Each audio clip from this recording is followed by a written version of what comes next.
अंग्रेजों ने एक कानून बनाया सन 1860 में इस देश में। उस कानून का नाम रखा इंडियन इनकम टैक्स एक्ट, आपकी आमदनी पर कर लेने का कानून। दुनिया के इतिहास में पहली बार भारत से यह शुरू हुआ, आमदनी पर कर लेने का कानून, इनकम पर टैक्स लेने का कानून। हिंदुस्तान के इतिहास में मैंने बहुत ढूंढा, कोई एक राजा ऐसा नहीं मिला जिसने कभी इनकम पर टैक्स लगाया। इस देश में तो ऐसे राजा हुए जो कहा करते थे कि इनकम को कभी भी टैक्स मत लगाओ, टैक्स लगाना है तो खर्चे पर लगाओ, एक्सपेंडिचर पे लगाओ। एक महान व्यक्ति हुए इस देश में जिनका नाम था आचार्य चाणक्य। संयोग से वो इस देश के प्रधानमंत्री बन गए और उन्होंने प्रधानमंत्री बनते ही एक व्यवस्था की कि किसी पर कोई कर नहीं होगा। ये उनकी फिलॉसफी थी। उनका कहना था कि जिस राज्य की प्रजा पर कर ज्यादा होता है वो राज्य भिखारी होता है। वो कहते थे कर लगा के राजा के हाथ में ज्यादा पैसा देना बहुत बड़े खतरे को निमंत्रण देना है। राजा का दिमाग कब खराब हो जाए और कब आपके दिए गए कर को वो बर्बाद करना शुरू कर दे, आप क्या करेंगे? इसलिए कहते थे पैसे लोगों के हाथ में रहने चाहिए, समाज के पास रहने चाहिए, राजा के पास कम से कम पैसे आने चाहिए, इसलिए कर कम से कम होना चाहिए। तो उन्होंने ये व्यवस्था दी थी। परिणाम जानते हैं क्या हुआ? जितने साल चाणक्य इस देश के प्रधानमंत्री रहे, भारत दुनिया में सोने की चिड़िया जैसा देश था, क्योंकि लोग संपन्न थे, लोगों के पास संपत्ति थी, क्योंकि लोगों का पैसा सरकार के हाथ में नहीं जा रहा था। तो लोग संपन्न थे, लोगों के हाथ में संपत्ति थी, पैसा लोगों के पास था, समाज के पास था। चाणक्य के रास्ते पर जो जो राजा इस देश में चला, जैसे चंद्रगुप्त विक्रमादित्य, जैसे चंद्रगुप्त मौर्य, जैसे समुद्रगुप्त, जैसे हर्षवर्धन, ऐसे 20 राजा थे जिन्होंने चाणक्य की फिलॉसफी को अपनाया और उन्होंने कर नहीं लगाया, कोई टैक्स नहीं लगाया। परिणाम यह हुआ कि जिस जिस राजा ने टैक्स नहीं लिया, हर एक राजा के राज्य की प्रजा सुखी थी, संपन्न थी, धन था, संपत्ति था, ऐश्वर्य था और भारत दुनिया में सोने की चिड़िया कहलाता था। अंग्रेजों ने पहली बार इस देश में कानून बनाया और इनकम पर टैक्स लगाया और 1860 में यह कानून पारित हुआ और इस देश में लागू हुआ। जब यह कानून ब्रिटिश संसद ने पारित किया तो इस पर बहुत बहस हुई और उस बहस के सारे दस्तावेज ब्रिटिश पार्लियामेंट से मैंने निकाले और उनका जब अभ्यास किया तो चित्र कुछ और ही दिखाई दिया। अंग्रेजों ने यह कानून क्यों लगाया, क्या जरूरत थी इस कानून को लगाने की? पता यह चला कि 1860 से 3 साल पहले 1857 में क्रांति हुई थी इस देश में। उस क्रांति को हम आजादी का पहला संग्राम मानते हैं। अंग्रेज उसको सैनिक विद्रोह कहा करते थे, हम उसको आजादी का पहला संग्राम मानते थे। उस क्रांति में नाना साहब पेशवा, तात्या टोपे, झांसी रानी लक्ष्मीबाई, नाना फडणवीस, इन क्रांतिकारियों ने एक बड़ा समूह बनाया था, बहुत बड़ा संगठन तैयार किया था और यह संगठन बनाने का काम 1856 से शुरू हुआ था। बिठूर नाम के गांव में कानपुर के पास पहली बैठक हुई थी और इस बैठक में 4 लोग शामिल हुए थे, नाना साहब पेशवा, तात्या टोपे, अजीमुल्ला और झांसी की रानी लक्ष्मीबाई। इन चारों ने मिलकर तय किया था कि अंग्रेजों के खिलाफ कोई बड़ी संग्राम की स्थिति बनानी चाहिए देश में। तो तय हो गया, संगठन के लिए गांव-गांव घूमना शुरू किया। 1 साल में संगठन इतना बड़ा हो गया कि उत्तर से दक्षिण, पूरब से पश्चिम 350 स्थानों पर समूह तैयार हो गए क्रांति के लिए और इन सब ने मिलकर एक तारीख तय की कि 31 मई 1857 को एक साथ पूरे देश में अंग्रेजों के खिलाफ बगावत की जाएगी और अंग्रेजों का शासन उखाड़ कर फेंक दिया जाएगा। जब यह तय हो गया और उसके लिए प्रयास शुरू हुआ, उसी समय एक दुर्घटना घटित हो गई। दुर्घटना क्या घटित हो गई? भारत देश में एक अमर शहीद हुए, उनका नाम था मंगल पांडे। अंग्रेजों ने उनको फांसी पर चढ़ा दिया। बैरकपुर की छावनी में उनको फांसी दे दी गई 8 अप्रैल 1857 को। मंगल पांडे ने किया क्या था? उनको एक दिन ये पता चला कि अंग्रेजों की सेना में काम करते हुए जो कारतूस इस्तेमाल किए जाते हैं उस पर गाय की चर्बी लगी होती है। उन्होंने इस बात को कंफर्म करने के लिए, पक्का करने के लिए एक अंग्रेज अधिकारी मेजर जनरल ह्यूसन के साथ संपर्क किया और पूछा कि क्या यह बात सच है कि कारतूस पर गाय की चर्बी लगी होती है। ह्यूसन ने कहा कि मैं कुछ नहीं कह सकता, यह सच भी हो सकता है, नहीं भी हो सकता है। मंगल पांडे को गुस्सा आ गया। उन्होंने कहा यह क्या बात है, सच भी हो सकता है, नहीं भी हो सकता, एक जवाब दीजिए, या तो यह सच है या तो यह झूठ है। ह्यूसन ने जवाब नहीं दिया।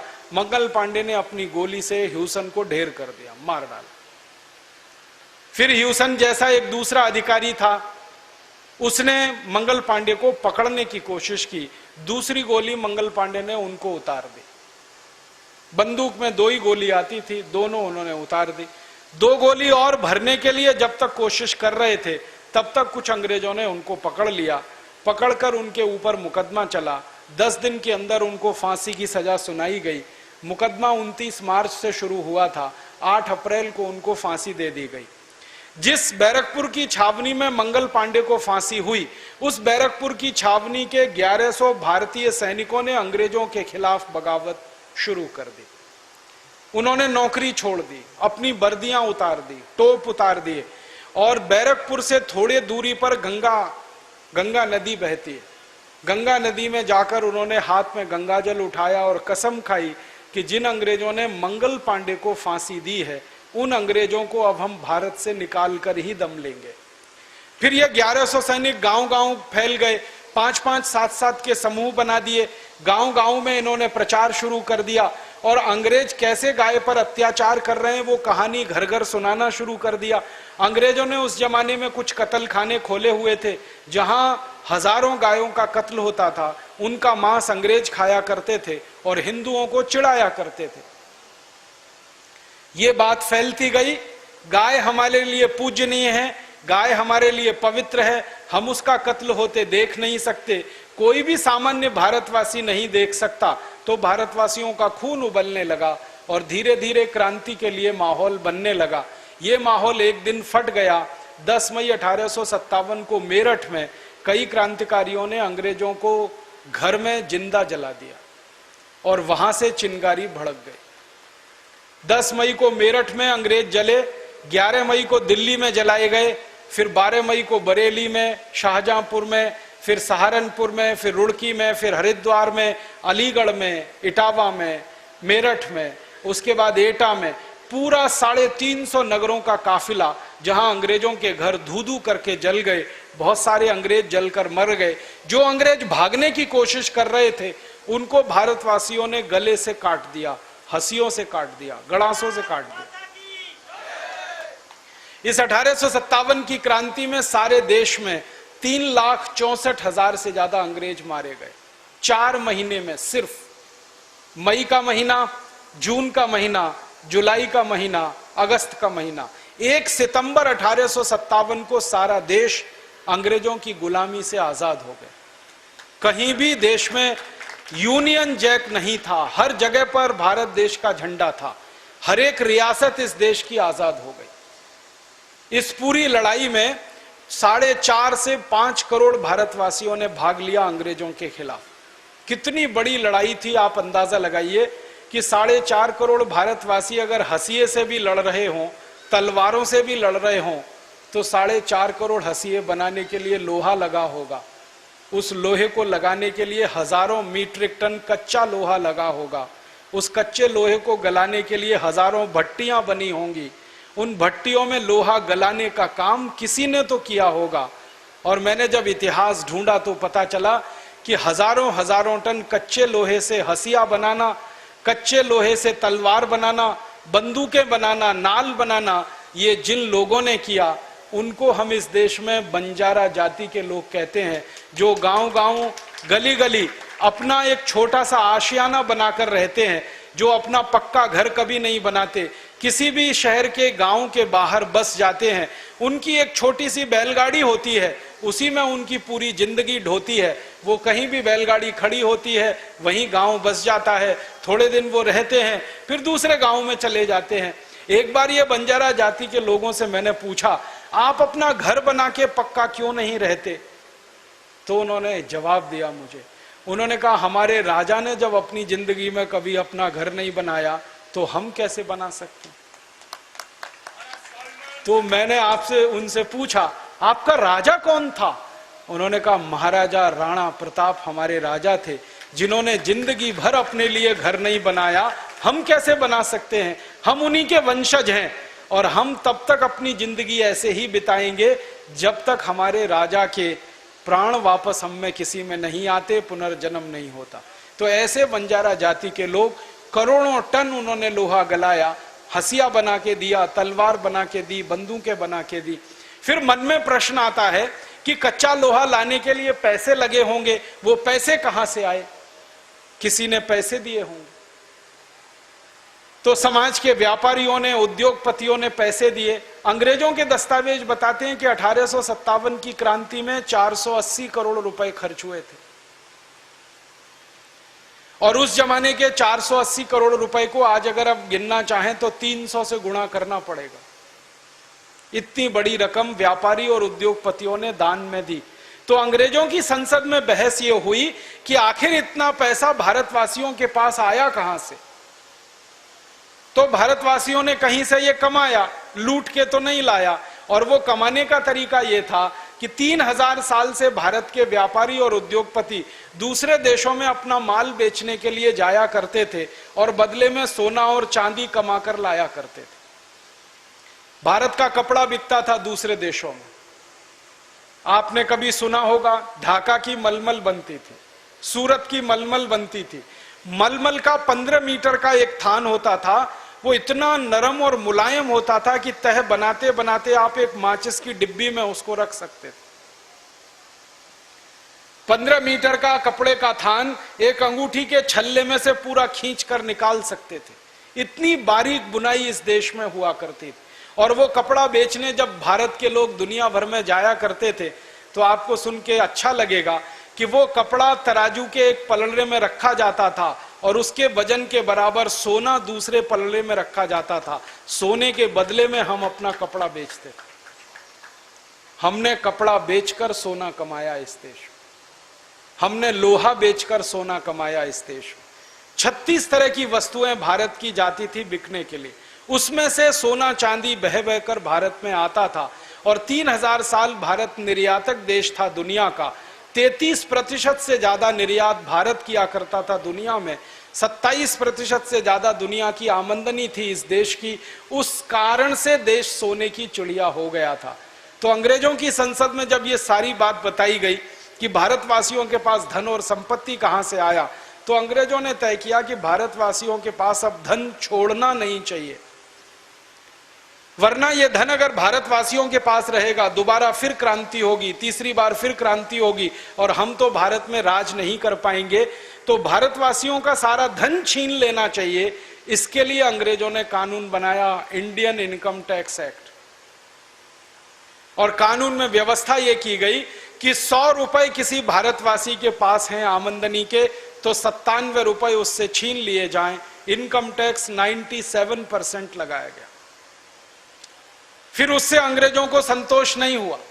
अंग्रेजों की संसद ने और एक फैसला किया कि भारत का उद्योगपति और व्यापारी कोई भी सामान का उत्पादन कर रहा है तो उसके उत्पादन पर भी कर लगाना चाहिए, एक्साइज ड्यूटी। वो 350% उन्होंने लगाई।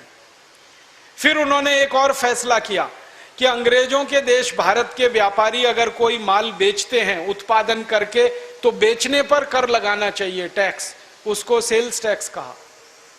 मुनाफा कमा रहे हैं तो इनकम टैक्स, बेच रहे हैं तो सेल्स टैक्स, उत्पादन कर रहे हैं तो एक्साइज ड्यूटी, माल को एक गांव से दूसरे गांव लेकर जा रहे हैं तो octroi tax, road tax, toll tax, municipal corporation tax, house tax, property tax, 20 तरह के टैक्स उन्होंने लगा दिए। उद्देश्य एक ही था, लूटना है भारतवासियों का पैसा। अब अंग्रेज ये सारा पैसा लूट लूट कर भारतवासियों से लंदन ले जाने लगे और इस देश की टैक्स व्यवस्था के चलते 100 साल के अंदर भारत सोने की चिड़िया से कंगाल देश बन गया, भिखारी देश बन गया। मुझे अफसोस और दुख इस बात का है कि गोरे अंग्रेज जब इस देश पर टैक्स लगाकर माल लूटते थे, पैसा लेते थे, लंदन लेके जाते थे और लंदन में जमा करते थे, तो लंदन अमीर होता गया, भारत गरीब होता गया। इंग्लैंड अमीर होता गया, भारत गरीब होता गया। तो भारत के क्रांतिकारियों ने सपना देखा एक दिन अंग्रेज चले जाएंगे तो अंग्रेजों का टैक्स कानून भी चला जाएगा, भारत के लोगों की लूट भी बंद हो जाएगी, भारत फिर से समृद्धशाली और संपत्तिवान देश हो जाएगा। लेकिन 15 अगस्त 1947 को गोरे अंग्रेजों के चले जाने के बाद काले अंग्रेजों के हाथ में इस देश की सत्ता आई। टैक्स के कानून वही के वही इस देश में लगाए गए, एक भी टैक्स काले भारतवासियों ने हटाया नहीं। अंग्रेज लूट रहे थे इस देश को और लंदन ले जा रहे थे टैक्स का पैसा। अब इन काले अंग्रेजों ने 62 साल इस देश को लूटना शुरू किया और पैसा ले जाकर स्विट्जरलैंड में जमा करना शुरू किया। लूट की तो दोनों ही व्यवस्थाएं इस देश में चल रही। कैसे कहें कि देश आजाद हो गया? अंग्रेज लूटते थे एक साल में 70,000 करोड़, ये अंग्रेजों की संसद के आंकड़े हैं। एक साल में टैक्स लगाकर, income tax, central excise duty, sales tax, octroi tax, toll tax, road tax, municipal corporation का टैक्स, 23 तरह के टैक्स अंग्रेजों ने लगाए थे। एक साल में 70,000 करोड़ लूट कर ले जाते थे लंदन। अब इन काले अंग्रेजों ने इस देश में आजादी के 62 साल के बाद 64 तरह के टैक्स लगाए हुए हैं और हर साल 20 लाख करोड़ रुपए देश से लूट रहे हैं और लूट कर ये धन स्विट्जरलैंड की बैंकों में जमा कर रहे हैं। नेताओं के घर भर रहे हैं, हमारे घर खाली हो रहे हैं। ऐसी लूट की व्यवस्था जिस देश में चल रही है उसमें हम कहते हैं लोकतंत्र है। ये लोकतंत्र है कि लूट तंत्र है? इस देश के नेताओं को मैं पूछता हूं कि आप 64 तरह के टैक्स क्यों लगाते हैं इस देश के ऊपर? अंग्रेज 23 लगाते थे, आपने 64 टैक्स लगा दिए। करना तो यह चाहिए था कि अंग्रेजों के सारे टैक्स खत्म हो जाने चाहिए थे। तो काले अंग्रेज मुझे जवाब देते हैं कि देश का विकास करना है ना, उसके लिए पैसे चाहिए।